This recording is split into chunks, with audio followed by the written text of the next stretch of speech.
So Shaz and Davina settled into the church with their little boy, Zach. They joined a small group, and on a Sunday morning they helped with the coffee. On a Tuesday morning, helped to set up the mother and toddler group.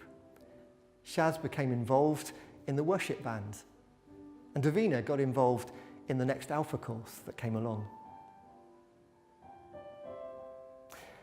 On the whole, most of the members of the church were at ease about their new additions.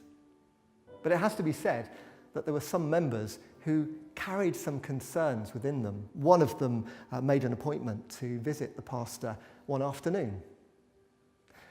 Don't get me wrong, I love this couple, and their little boy is a delight. The baptism service blew me away, but I'm just wondering where this is all going. What do you mean? Asked the pastor. Well, I'm talking about the slippery slope. Slippery slope? You know what I mean.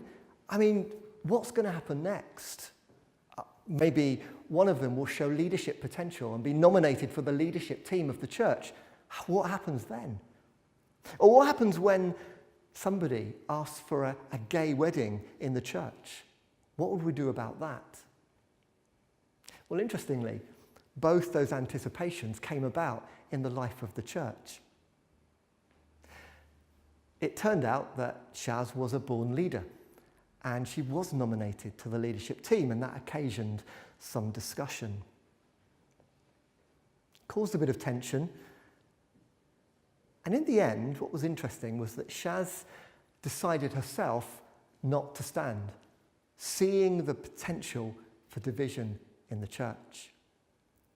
Now, the request for a gay wedding didn't come from Davina and Shaz.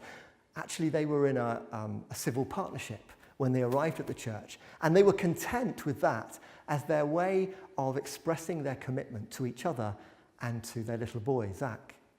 It came from a male gay couple who'd been in the church a few months, and they asked the pastor if he would marry them. The pastor met with them and listened to their story, but at the end, he courteously declined to marry them. He explained that it was a matter of conscience for him, and that the church wouldn't be able in unity to marry them. Well, it didn't go down very well, not just with the couple, but also with some of the members who were kind of quite disgruntled about the decision that had been made, one of whom came to see the pastor one morning. It's just not fair. It's just not fair. Here are two people who love one another and are committed to each other till death do us part. And we're saying no. Where's the justice? How is that fair? The pastor heard the lady out, and he said to her, well, it's my understanding of marriage that doesn't allow me to do this.